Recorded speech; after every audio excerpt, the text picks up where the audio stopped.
want to introduce you to Michael Rush. He is a author. A Remnant Shall Return is the book that we're going to be discussing today. And it's all about a prophecy of Ezra's eagle. And Michael, I think you are even one of the first to saying, I don't know, this could all be wrong. We won't know until, it's proven right or wrong, correct? Yeah, absolutely. In fact, this, I'd be the first to say I absolutely hope that this is not true. Me too. But it is pretty fascinating. First, would you explain what the apocrypha is for people who don't know? Yeah, absolutely. So the apocrypha is a list of 14 books, and prior to the turn of just prior to the turn of the 20th century, the Church of England yanked it from all King James Bibles. But prior to that point, it was included as a supplement between the Old and New Testament from 1611 to just before the 20th century. So, when the Pilgrims came over on the Mayflower, this was included in their Bible. It's something that a couple hundred years ago, people were much more familiar with than they are today. Today, most people don't know much about it at all. Also, the Apocrypha. Go ahead, Glenn. Go ahead. No, please. So one of the reasons that the Apocrypha was pulled out by the Church of England is because it has errors in it. There's some historical inaccuracies and things. So that's one word of caution that should always accompany anytime you're reading an apocryphal book. It's not included in the canonized scripture for a reason. Okay. And the book of Ezra is the first book of the Apocrypha, or the first and second book, and it is correct. A cousin or a brother of Daniel. Is that the connection? Well, so if you look at Ezra and Daniel, these are both people that were taken captive into Babylon when Babylon came in and conquered Jerusalem. So they're brothers in that sense. I don't know that they're related, but they're brothers in that Babylonian captivity sense. Okay. So there's a couple of reasons why I think people are attracted to end times prophecy. One, because we're commanded to be aware of the signs of the times, so you know what's approaching. But also, I think some people just like to dabble in this because they're looking for a sign that God's aware of the situation and it's explainable on what's going on because the world makes no sense. So they're looking for a connection to God. So you are the only one. This Ezra's eagle was known to be or thought to be Rome for a long time. Is that right? Correct. Yes, that was the common belief. In fact, they attribute this to the first century AD largely because they thought, well, Ezra's, he's talking about Rome. Right. But it doesn't really work for Rome. And the only real question I have on this is how you came up with, explain what the eagle is and what the feathers are first, and then we'll talk about how you assigned a date to that. So the vision starts with Ezra seeing this large eagle coming up out of the ocean. And the eagle isn't normal. It has 3 heads and 2 massive wings. And on the right wing, it has 14 feathers. And 12 of these feathers are long, and 2 of them are short. And then on the left side, there's just 6 little feathers. And fortunately, Ezra has this angelic guide that's with him, and he kind of points things out to Ezra and explains the meaning. And one of the things that this angelic guide explains to Ezra is that this eagle represents a powerful kingdom that will have global domination in the end times. And he goes on to explain that the feathers on the respective wings represent the leaders of this country. And so there's 20 consecutive leaders, and they serve one after another.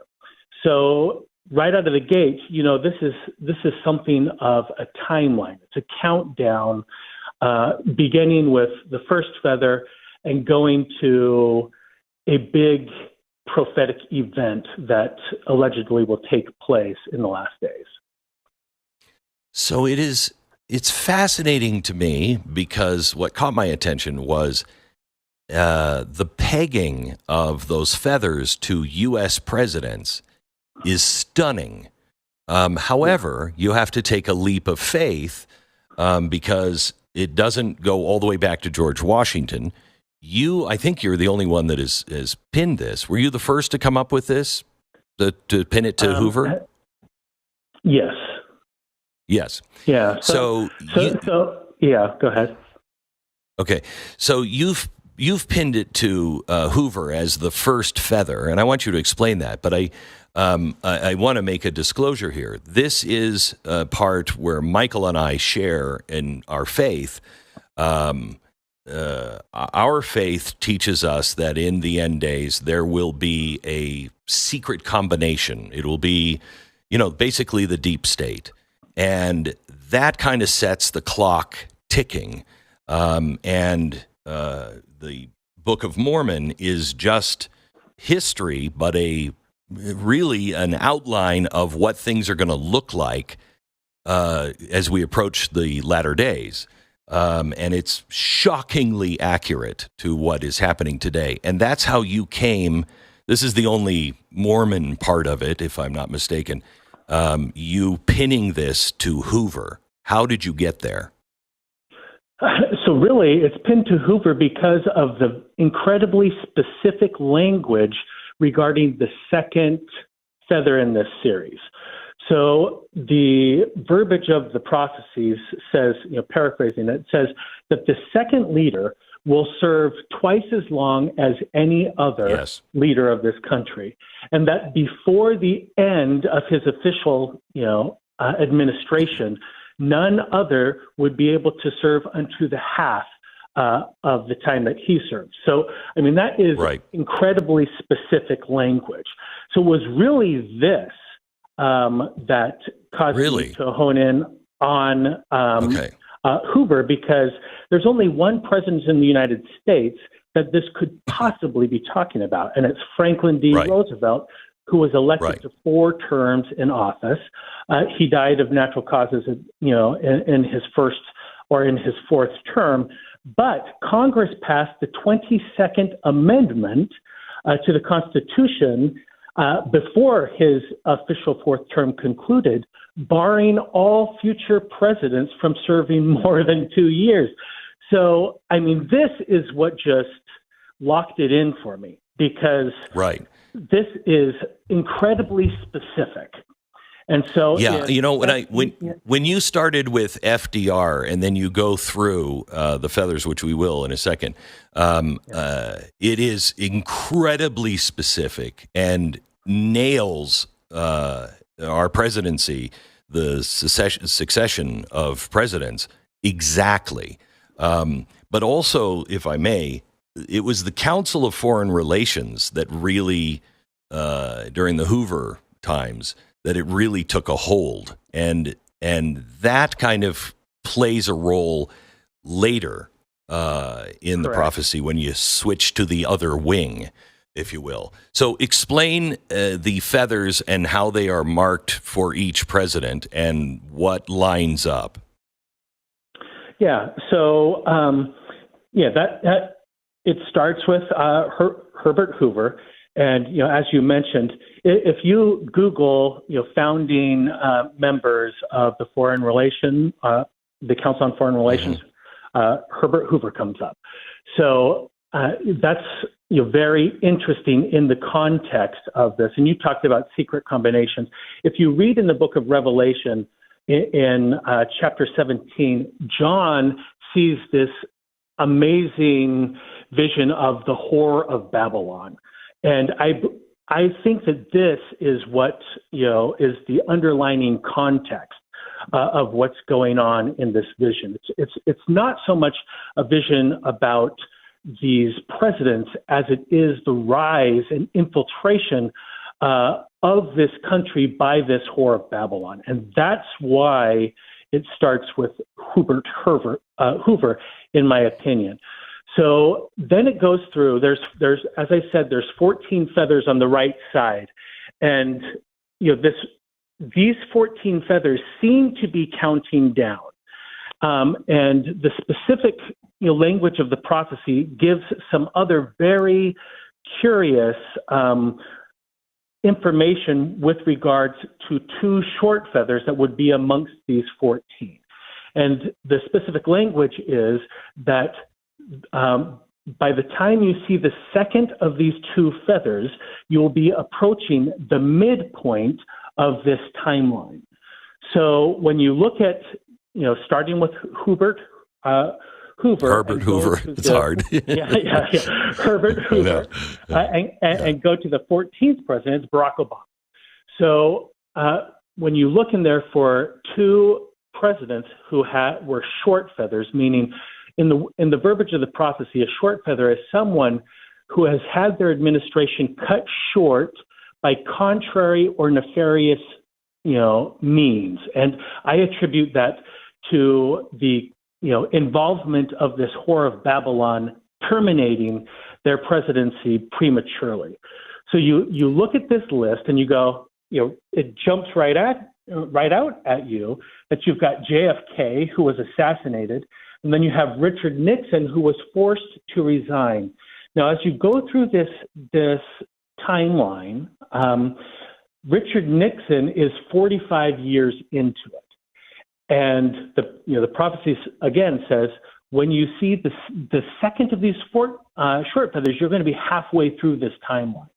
And then you look at Barack Obama. Well, that was about 43 years later. So that again just matches up perfectly with what Ezra's talking about here. So not only do you have the FDR and these 2 short. You also have these 2 short feathers, and it's really hard for me to just kind of brush those things aside and say, this is really just talking about Rome or something else, because it's so applicable to American history. Yeah. And again, that doesn't mean that it's right. It just means that so far it's nailed everything in the prophecy. But the second part of the prophecy, when you get specifically to Donald Trump and now this administration, and then what happens from here is stunning. And, 5 years ago, I would have said, well, that's going to be hard. I could see all of this happening. I could also see it not happening, but it's not a far stretch to think that these next few feathers, if you will, these next few events that Ezra talks about in the Apocrypha, it's plausible and possible that it comes. We're talking to Michael Rush. He is an author of the book A Remnant Shall Return, which has been out for a long time, but is now starting to sweep, at least in my community in Idaho. And people are talking about it, and they say the same thing. Everybody says, I have no idea if this is real, but it is fascinating how it all lines up. And I really appreciate, Michael, your approach on this, too, that you're saying it could be wrong. I hope it's wrong, but it is interesting to look at. So you get to Barack Obama, and then you start to get up to Donald Trump. And in these feathers that are on this one wing of Ezra's eagle, it's showing all the presidents. And then the last one on one side would be Donald Trump, right? Correct. So, the first 14 feathers are on the right side of the eagle. And so now Donald Trump is the first feather on the left wing of the eagle. Okay. And all of the feathers on the left side of the eagle have is they are all short, meaning if my interpretation of this is true, that all of their administrations will be cut short by the machinations of this whore of Babylon. And Donald Trump, you could only say he was cut short if he was to serve 2 terms, and there was nefarious purposes, right? Because he served his whole term. This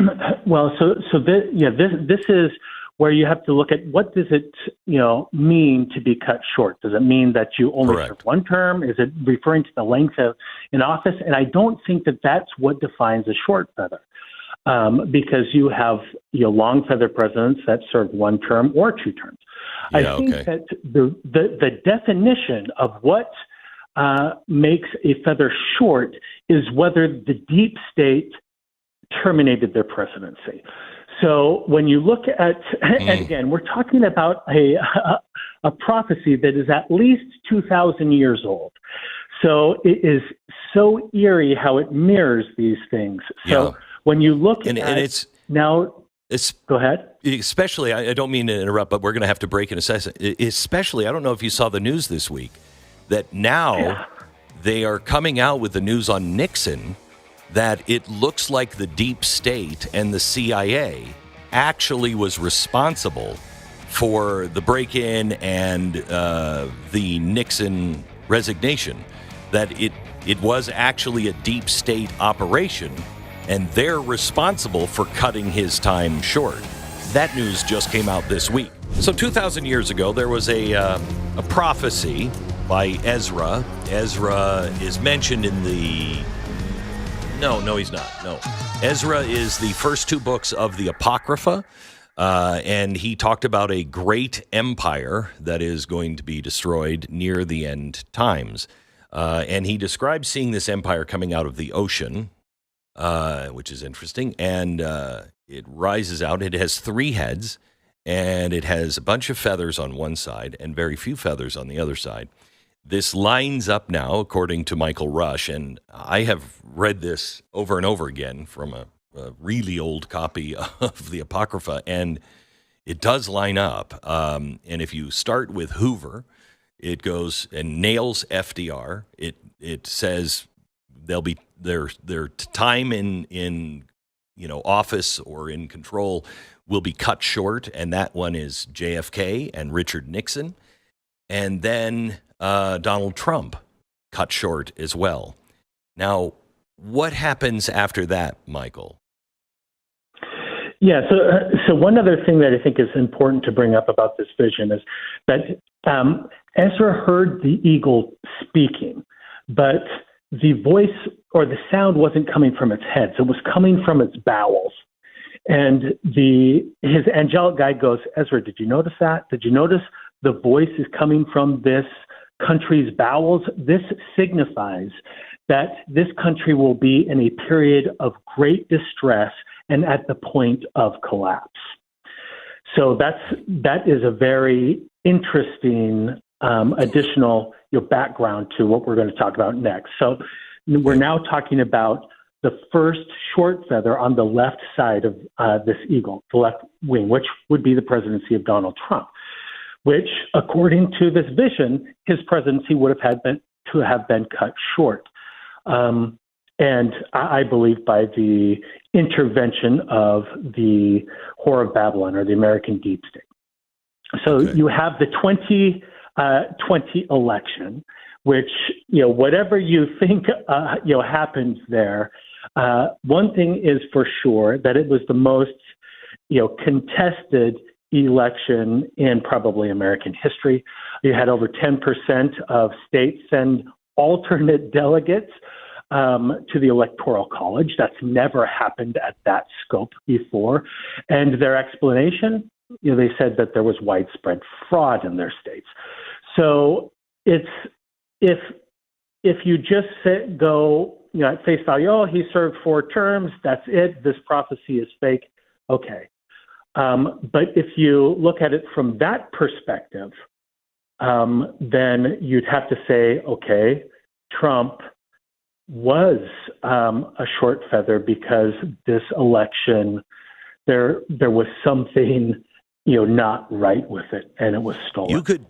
You could even not use the election, but you could talk about how he had been thwarted the entire time by the deep state and even COVID, that he didn't accomplish all of the things that he was set to accomplish because of the interference of the deep state. So you could read it that way as well. But, I hate to make, let's not water this down even more.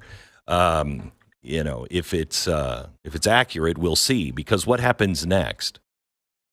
So next, again, we have some very specific language here. It says that the next short feather, which would have to be Joe Biden, says that his time in office, he's away even faster than Trump was.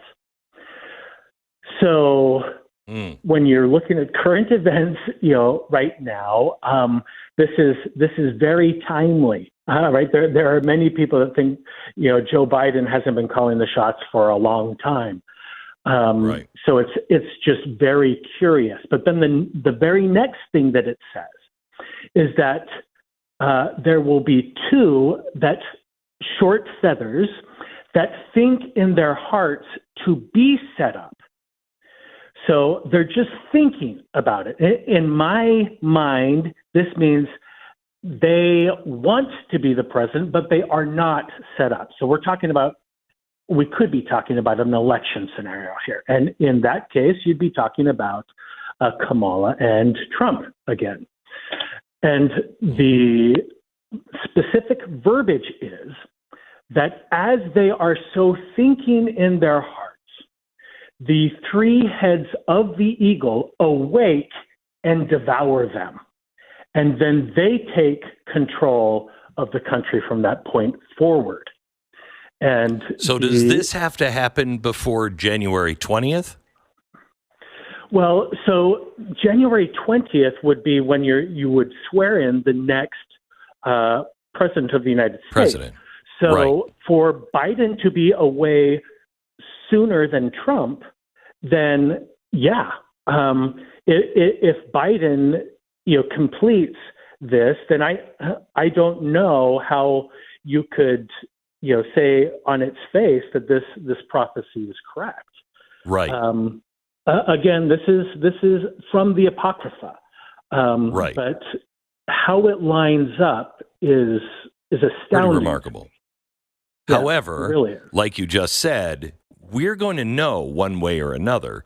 If Joe Biden doesn't make it to the 20th, that's a point, I guess, in its favor. I hate to say, it's a really bad thing, because then the next thing, and do they serve or not? So this would have to happen before a swearing in too, where the deep state would devour those two, right? Correct. So basically, what this prophecy, if it's real, what it is saying is that whoever wins the election will not be set up as president. They will be devoured. Something will happen. What that is, I don't know. Well, if this is true, we'll know when it happens. But it will put the three heads of this, said another way, the leadership of this deep state will now be calling the shots overtly. Known to everyone. Known, yeah. There are no more masks. They're not operating behind the scenes. Okay, so now if you thought that was a trip to Funland, wait until you hear what happens with the heads of the eagle.